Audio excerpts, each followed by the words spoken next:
Texas, 1876. Like a forlorn soul, the wind whistled and moaned as it funneled around Swift Antelope, whipping his hair across his face so that he saw the lonely grave through a shifting veil of black. He didn't blink. The sting in his eyes belonged to the living, and for this moment he lingered with the dead. The rugged cross at the head of Amy Masters' grave, buffeted by the weather, had long since lost its battle to stand erect.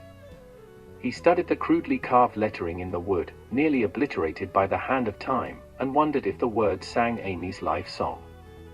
Somehow, he doubted Tivo Tivop, white man's writing, could draw a glorious enough picture to do her justice. Amy. Memories flowed through Swift Antelope's mind, creating such clear pictures of her that he might have seen her only yesterday. Golden hair, sky blue eyes, a smile like sunshine, his beautiful, sweet, courageous Amy. With the memories came tears, which he shed with no shame yet much regret, for he should have mourned her long ago. He hunched his shoulders against the pain. If only he had come sooner. 12 years.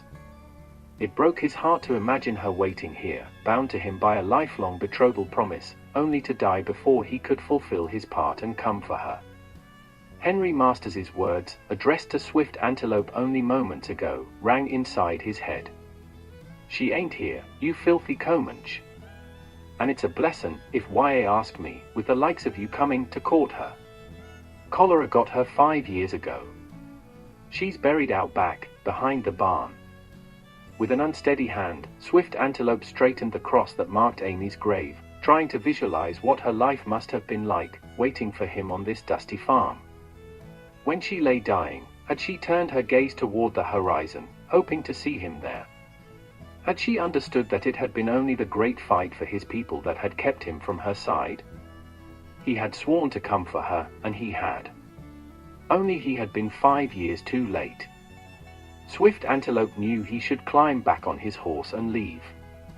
His campaneros awaited him a few miles west, their saddlebags filled with gold pieces, their gazes cast northward where they hoped to drive their ill-gotten cattle. But the will to place one moccasin in front of the other had deserted Swift Antelope. His plan to own a prosperous cattle ranch no longer filled him with purpose. Everything that he was lay here, with Amy, in a barren farmyard. Lifting his head, Swift Antelope stared across the rolling grassland beyond the farm. Within him an awful emptiness took root, similar to that which he had felt a year ago upon entering the Tule Canyon. There, the September before, Mackenzie and his soldiers had slaughtered 1,400 Comanche horses and left the animals to rot. Though Swift Antelope had heard of the attack on his people in the Palo Duro Canyon, though he had known they were defeated, it had not seemed real to him until that moment when he saw the thousands of sun-bleached bones scattered across the canyon floor, all that was left of the Comanche Remuda. It was then that Swift Antelope knew, deep within, that his people were finished. They were as nothing without their horses.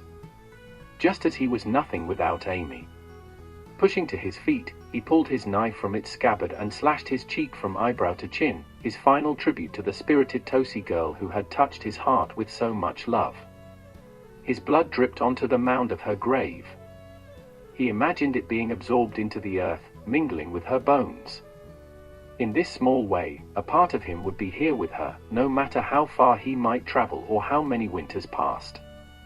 Swift Antelope straightened his shoulders, sheathed his knife, and strode to his waiting horse. After mounting, he sat a moment, gazing into the distance. His friends waited to the west. Swift Antelope wheeled his horse and headed south. He had no idea where he was going. Nor did he care.